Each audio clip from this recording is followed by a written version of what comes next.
Bueno, vamos a ir a la cuestión de la semana, sin ser pretenciosos. Ya lo hemos dicho de una manera lo más honesta y modesta, porque verdaderamente a uno le cuesta tener que hablar de cosas que no tiene el conocimiento de esto. Creo que por ahí, antes de nada, como punto de partida, alguien que sí sabe, que se ha dedicado mucho tiempo a la política internacional, Lean, creo que tenemos un audio, ¿no? Así es, Alfredo, tenemos un audio de un amigo del programa, el analista internacional y periodista, director de Nodal, Pedro Brigger, que nos comenta un poquito sobre el rol de la OTAN en estos años previos a esta invasión militar y sobre todo también nos da una arista interesante sobre qué repercusiones puede tener este conflicto para América Latina. Lo escuchamos. Comprende lo que está pasando ahora en Ucrania, el vínculo con Rusia, si bien hay que irse a la historia que realmente es milenaria, hay que tomar en cuenta en concreto la historia de la OTAN, que nació en 1949, después de la Segunda Guerra Mundial, para contener la expansión de la Unión Soviética después de cómo quedó dividida Europa. Está el famoso artículo de George Kennan que explicaba por qué había que contener a la Unión Soviética. Pero más allá de lo teórico, la OTAN nació con un alto contenido militar, es una alianza militar. Cuando se disuelve la Unión Soviética, en el proceso de negociaciones que hay entre Gorbachev y Estados Unidos, James Baker, secretario de Estado, le dice a Gorbachev que no se van a extender ni una pulgada hacia el este, not one inch, así es como lo dijo, not one inch, ni una pulgada hacia el este. Mintieron. Incorporaron a varios países que eran parte del bloque soviético, del pacto militar que se llamó el Pacto de Varsovia, incorporaron otros países que pertenecían a la ex Yugoslavia. ¿Con qué objetivo? Con el objetivo de rodear a Rusia, considerando a Rusia un enemigo, a pesar que no era comunista. O sea que hay una continuidad de ver a Rusia como un gran enemigo. Lo que siempre pidió Rusia es no se expandan hacia el este. No, bueno, Estados Unidos obviamente no le hizo caso. El último punto de conflicto fue Ucrania, un país gigantesco, con extensa frontera con Rusia, y el temor de Rusia, concreto, de que tuviera la OTAN a sus puertas directamente en un territorio tan extenso. Es difícil saber qué consecuencias puede tener para Rusia este conflicto. Rusia no es un pequeño país, ya vive con sanciones hace tiempo, y por otra parte está el apoyo que tiene de China. China, en el gobierno chino es consciente de que la expansión de los Estados Unidos tiene como objetivo contener a Rusia y contener principalmente a China en su gran crecimiento económico. Esto no es una interpretación que hacen en China ni que hago yo, lo han escrito muchísimas veces funcionarios, académicos, teóricos de los Estados Unidos, y lo dijo hace muy poco Anthony Blinken en su gira por Australia. Dijo que no podían tolerar que China fuera la primera potencia mundial, palabras textuales, porque no son liberales como nosotros. O sea, hay un manifiesto, un destino manifiesto, como dicen en Estados Unidos, de que Estados Unidos puede liderar el mundo y China no puede hacerlo. Y obviamente esto va a tener repercusión sobre América Latina, especialmente por el tema de negocios.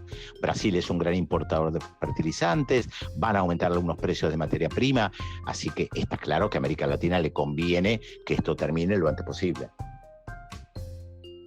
Bueno, agradecido a un amigo de la casa, amigo personal, amigo de muchos de los que están aquí, de Lean también, de alguien que sabe de política internacional, que lleva años a sus espaldas haciendo análisis de política internacional, y sobre todo porque creo que ha abierto muchas aristas, que yo creo que es lo interesante de abordar esta temática.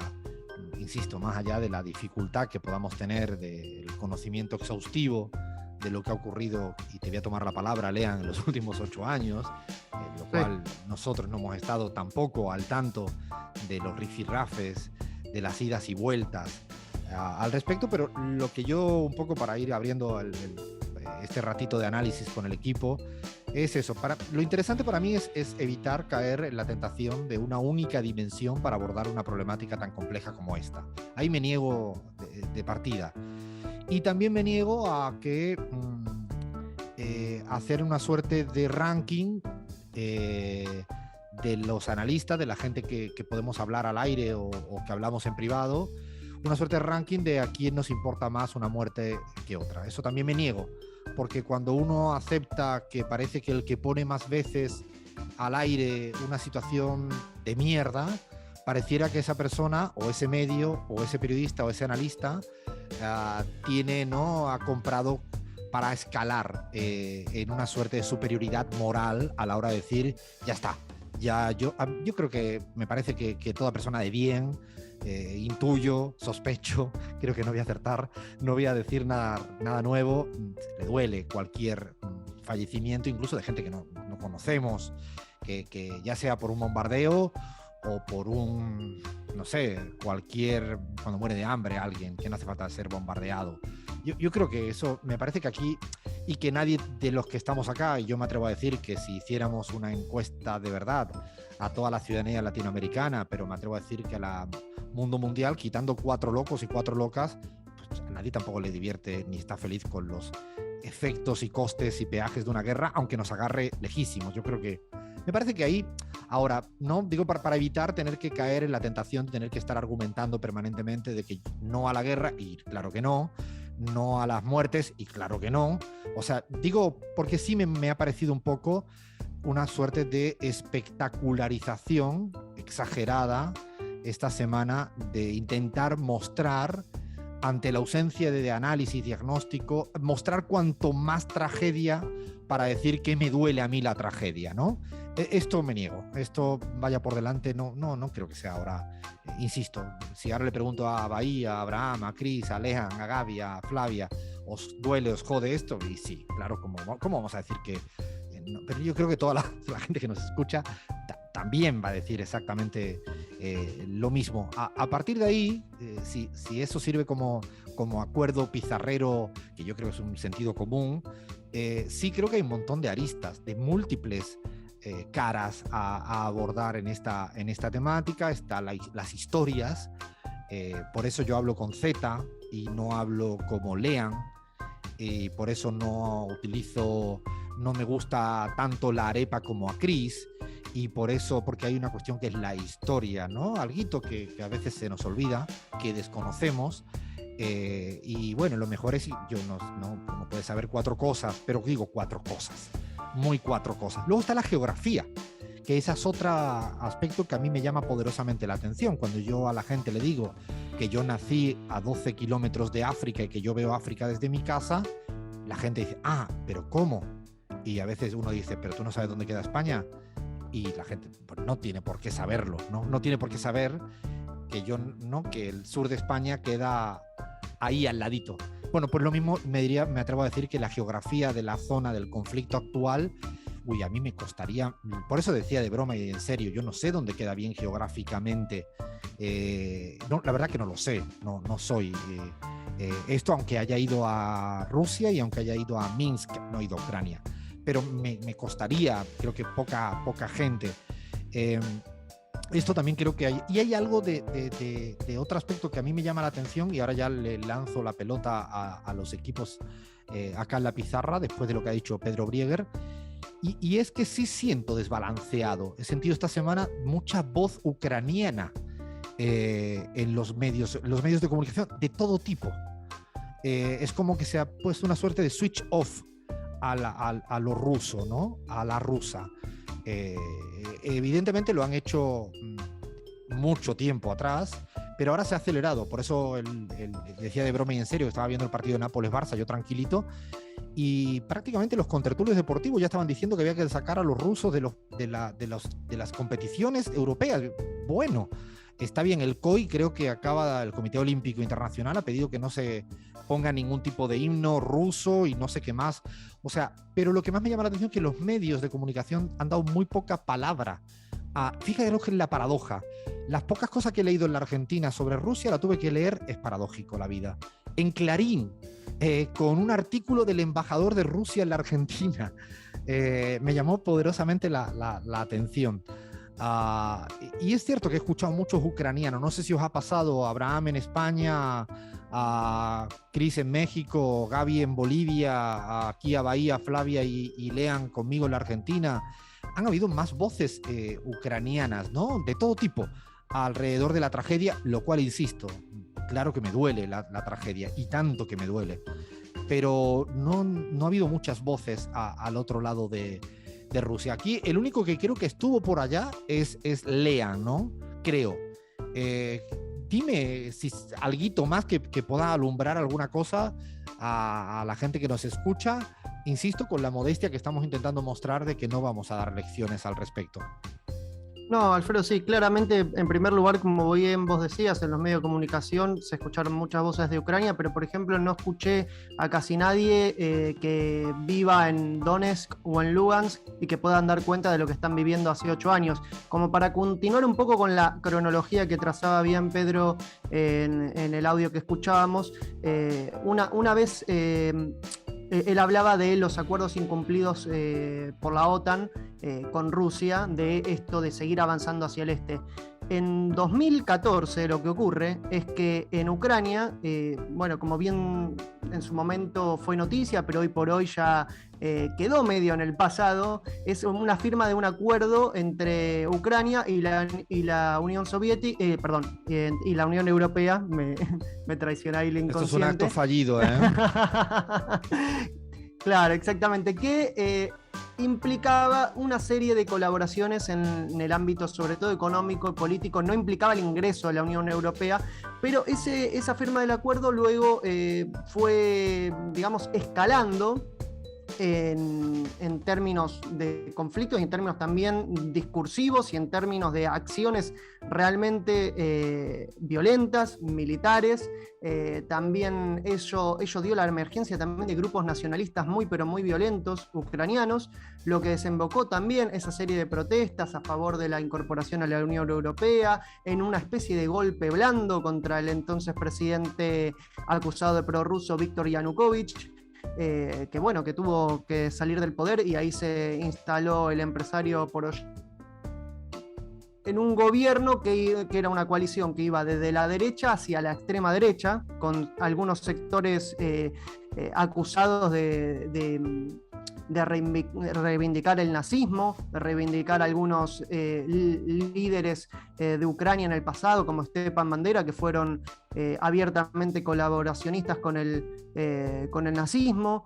Si bien, hay que decirlo, no es que toda la totalidad del gobierno ucraniano es de extrema derecha, eso está muy lejos de ser así, pero sí hay que decir también que hay sectores como el batallón Azov que fueron incorporados orgánicamente al Ministerio del Interior y que han realizado operaciones militares con el visto bueno del gobierno de Ucrania en las zonas de Donetsk y Lugansk, zonas que están siendo bombardeadas y zonas que donde hay civiles que vienen siendo masacrados y que sus casas vienen siendo destruidas. De hecho, hasta el estadio Donbass Arena, como hablábamos en fútbol y política, lo habíamos dicho, de hecho, en su momento, fue víctima de eso. Lo habíamos planteado, eso viene Lean, ocurriendo desde 2014. Es decir, exactamente, Alfredo. Y ese conflicto desata en lo que, para hacer una especie de llamamiento a la paz, donde participaron Rusia, Ucrania, gobiernos de la Unión Europea y también las partes intervinientes de Donetsk y Lugansk. Bueno, lo que venimos escuchando en los medios de comunicación es que Rusia incumple los acuerdos de Minsk al reconocer la independencia de Donetsk y Lugansk. Pero no es solamente Rusia la que está incumpliendo los acuerdos de Minsk, Alfredo. ¿Por qué? Porque los acuerdos de Minsk también incluyen un llamamiento al diálogo de las autoridades del gobierno ucraniana con las autoridades de los gobiernos autoproclamados de Donetsk y Lugansk. Y eso nunca ocurrió, siempre la actitud fue agresiva, de agresión, y fue escalando, sobre todo también en lo discursivo. Vladimir Zelensky hace muy poco había dicho que nunca se iba a sentar a la mesa de las negociaciones con los representantes de esas repúblicas, acusándolos de terroristas. Y de hecho, Sí. Lean, yo diría que también me sorprende, y estoy convencido, que poca gente se escucharon los 29 minutos del discurso de Putin. Yo sí más allá de ser un ignorante en la materia, me tomé el tiempo de escucharme los 29 minutos completos, porque es como todo. Es como escuchar un titular de 20 segundos, que es lo que entresacaron, y era interesante escuchar los 29 minutos, más allá de que puede haber gente que estuviera o no estuviera de acuerdo, porque explica y contextualiza un estamos hartos. Yo lo traduje como ya no podemos más. Insisto, estando o no de acuerdo, y seguramente uno puede discutir el cómo, pero hay algo del contexto que a mí me transmitió esos 29 minutos. Quería preguntarle a Gaby al respecto de la rueda de prensa de Biden. Me llamó poderosamente la atención, y creo que lo comentamos en esta semana, Gaby, de las respuestas que dio cuando le preguntaron por China y por India. ¿Qué te pareció cómo el presidente de los Estados Unidos abordó la temática cuando le preguntaron dos periodistas por si esto estaba hablado con India, el tema de las sanciones, y qué iba a hacer con China si China no acataba las sanciones? Me estoy pasando ahora un poco más en términos más de prospectiva. ¿Cómo lo viste, Gaby? Bueno, Alfredo, yo antes de entrar a lo de China, India y lo dicho por Biden en ese sentido, quisiera aportar a dos datitos a lo que ya decían Lean y tú, y obviamente lo que venimos hablando. Uno de los elementos que hay que pensar es el por qué ahora se desata esta situación, ¿no? Y Rusia pone sobre la mesa un elemento que no es cualquiera. Si Ucrania lograra concretar la inclusión de Ucrania en la OTAN, y luego se generaría una tensión militar armada, Rusia ya no se estaría enfrentando a Ucrania, se estaría enfrentando a la OTAN, a todo el poder bélico de la OTAN. Porque una vez que Ucrania fuera parte de la OTAN, pues como dicen las propias normas de la OTAN, si un país que es parte de la OTAN tiene una tensión militar con algún otro estado, pues todo el bloque de la OTAN respondería contra ese estado, contra Rusia en este caso. Ese elemento es importante porque uno entiende un poco más por qué ahora. Pues porque Ucrania venía ya en la ruta de constitucionalizar su ingreso a la OTAN, de anunciar además que ya lo estaba procesando, y la OTAN se negaba a limitar claramente el ingreso de Ucrania a la OTAN, como era parte de los acuerdos que se habían tenido previas y que ya explicó Lean. O sea, con esa hipótesis explica un poco el momento, el por qué ahora, ¿no? Yo creo que eso es importante ponerlo encima de la mesa. Y un segundo elemento es que Zelensky, presidente de Ucrania, había anunciado que tenía la voluntad de adquirir adquirir o construir tecnología nuclear y potencia nuclear en términos armamentísticos. Entonces, no solamente que estaba en camino de ingresar a la OTAN, sino de poder tener capacidad armamentística en términos nucleares. Entonces, ahí hay dos elementos que ayudan a entender también. Y el último que quisiera aportar es que con todo esto que explicaba Lean, entre 13.000 y 14.000 personas han muerto siendo, digamos, asesinadas, y un buen porcentaje de ellas son civiles en los ataques que ha habido durante todos estos años a la zona en conflicto en el Donbass. Entonces, no creo que todos estos elementos se pongan sobre la mesa en todos los medios de comunicación, y creo que son importantes tenerlo. Al menos no balanceados. Le voy a dar la palabra a Abraham también para escucharle. Abraham, ¿qué piensas ahora desde lo que estás escuchando, viendo también desde territorio español? Bueno, yo lo que puedo acotar es que este análisis que se ha propuesto aquí en la pizarra está ausente, absolutamente ausente en las tertulias del país donde me encuentro, en España, ¿no? Aquí hay una sola versión de los hechos y claro, como tú decías, se apela mucho a la emotividad, a lo que nos duele a cualquier ser humano bien nacido, ¿no? Que se conduele con la tragedia humana, con los dramas de la guerra, pero hay mucha espectacularización del tema y un poco análisis del condumio, de las razones históricas que se han expuesto aquí brevemente. O sea, yo ahora he recién incorporado al análisis o a las cosas que estoy pensando estas variables que ustedes han deslizado, ¿no?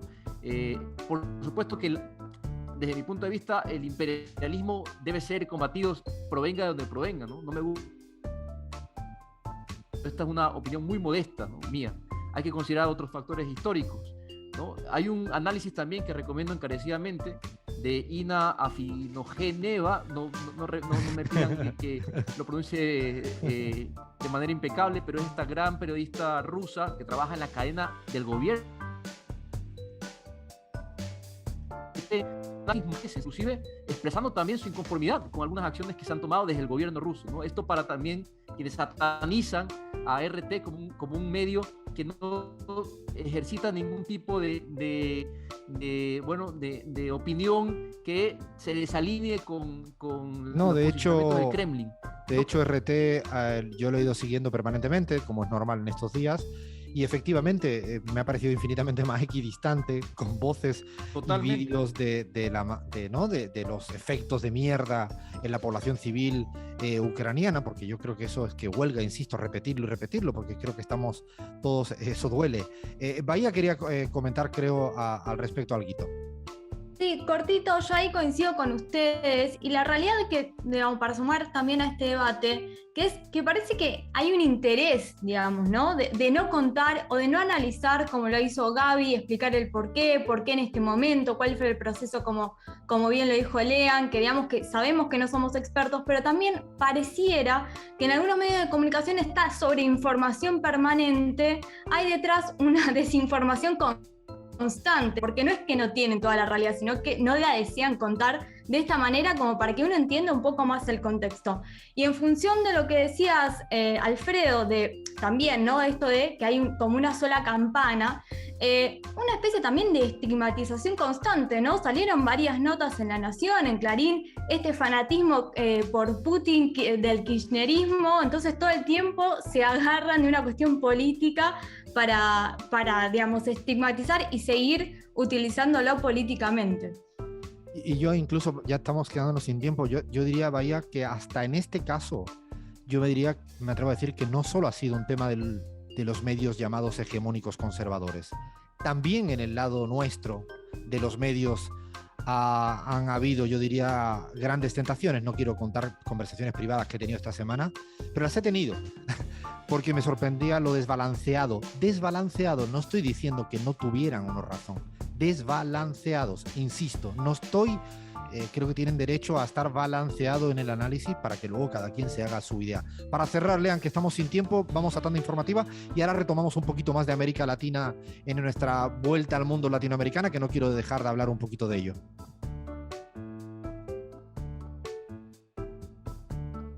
¿Nos comimos todo? Nos comimos todo, Lean, pero querías decir algo más del tema ruso-ucraniano, ¿no? Dale, para cerrar. Dale, bueno, sí, es un pequeño comentario. Lean, pero tenés que decirlo ahora, estamos cerrando, nos estamos quedando sin tiempo. Ok. Dale, que estamos sin tiempo, que llega la tanda informativa. Se nota que estamos hoy en una conversación y los oyentes no entenderán nada. El Lean se calla cuando todo el mundo espera aquí ansioso el comentario de cierre del análisis, por favor. Puntos suspensivos, Alfredo. No, la radio, puntos suspensivos, no. Algo que tiene que ver con el tema de la sobresatanización de Rusia, que es muy peligroso porque habilita a lo que efectivamente está ocurriendo hace muchos años, que es la masacre a civiles simplemente por el hecho de hablar ruso. Eso en primer lugar. Y en segundo lugar, también para aquellos que plantean el conflicto en términos de Guerra Fría, acá no hay ni un bando capitalista ni un bando comunista. Simplemente lo que hay en común entre ambos bandos es sin dudas la falta de ideología. Es un conflicto que va por otro lado. Alfredo, en este sentido. Sí, comparto que es otro debate y no puede ser en el marco tradicional de hace además de mucho tiempo. Bueno, paramos, llega ahora sí la tanda informativa. Tomamos un poquito de aire, no sé si de oxígeno, pero sí de aire, y seguimos en la pizarra. Vuelta al mundo, segunda parte. Ahora, como ya estamos todos embriagados porque hemos dicho Rusia y Ucrania tantas veces que nos han obligado a tomar tantos shots, entonces ahora ya vamos a pararnos y vamos a dar una pequeña, se llama una mini vuelta al mundo, a América Latina en unos 10 minutitos, y quiero que arranquemos con Ecuador, que también han pasado cositas, Abraham, así que te pido que hagas ahí un pantallazo, aunque sea a brocha gruesa. Así es, compa. Bueno, es doloroso, lo digo sinceramente, lo que está pasando en mi país. La Asamblea Nacional convertida en un circo, una crisis política que va en franco ascenso. Desde mi punto de vista es insostenible lo que está pasando. Lo que se requiere es una muerte cruzada. Así el jueves de esta semana, la presidenta de la Asamblea Nacional, Guadalupe Llori, de la bancada del movimiento indígena de Pachacuti, bueno, bloqueó de una manera burda, de una manera grosera, una solicitud de evaluación de su gestión y la gestión del CAL, que es esta famosa el Consejo de Administración Legislativa. No voy a meter en las cuestiones como donde se gestiona el día a día de un parlamento, de una asamblea. La aduana, ¿no?, que tramita las leyes tal como van a ser, digamos, debatidas en el pleno. Bueno, esta señora se opone a que se fiscalice su gestión como presidenta por serias inconsistencias y no toma otra decisión más alocada que apagar las luces, compas. Esto es literal, esto es una locura. Se apagan las luces de la Asamblea Nacional, entra la fuerza pública. Pero espérate, se suspende la sesión. ¿estás hablando en serio? Esto es en serio, por eso se apagaron las luces, no en un sentido figurado, en un sentido literal del término. Literal, ¿no? Es un país en el que se apagan las luces cuando se desliza desde la legalidad una solicitud de fiscalización, Alfredo, ¿no? Guadalupe Llori sabemos que es muy cercana a Guillermo Lasso, está seriamente cuestionada, no tiene legitimidad para seguir al frente de la Asamblea, y bueno, esta es la situación que han ocupado los titulares esta semana en Ecuador. Muerte cruzada desde mi punto de vista, no hay más vueltas que darle, Alfredo. Ameritaba hacer alerta, advertencia de lo que poco es tratado a veces afuera en Europa y en buena parte de América Latina, lo que ocurre en Ecuador. Como ahora gobierna el señor Lasso, se puede apagar las luces de una asamblea y no pasa. Imagínense si esto hubiera ocurrido en Venezuela o en Bolivia a estas alturas, o en la Argentina a estas alturas del partido. Bueno, de una noticia mala me quiero ir a una noticia buena, y es Colombia. Cris, tienes por ahí, creo que yo diría que por fin van llegando. Llegan a cuentagotas las noticias en ese sentido buenas, pero van llegando. Sí, Alfredo.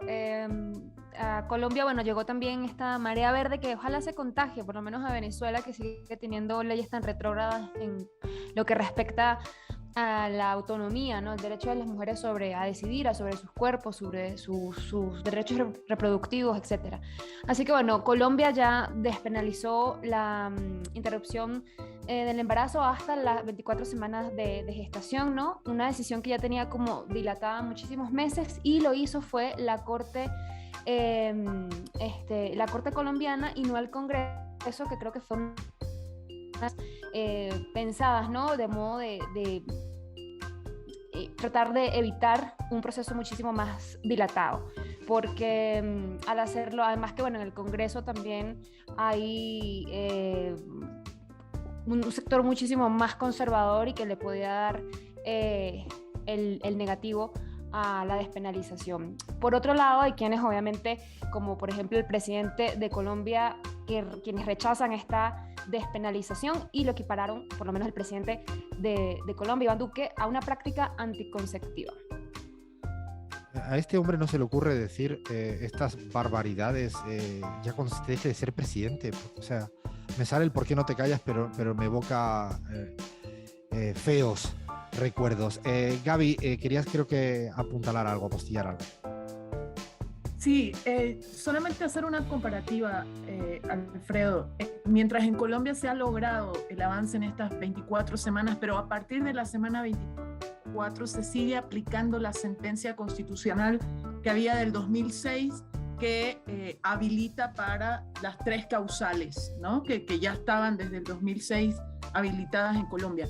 En Ecuador, en esta misma semana, ha sucedido que se ha, digamos, logrado trancar una propuesta legislativa que pueda avanzar para incluir la causal de violación, y le han limitado muchísimo porque le han puesto tiempos.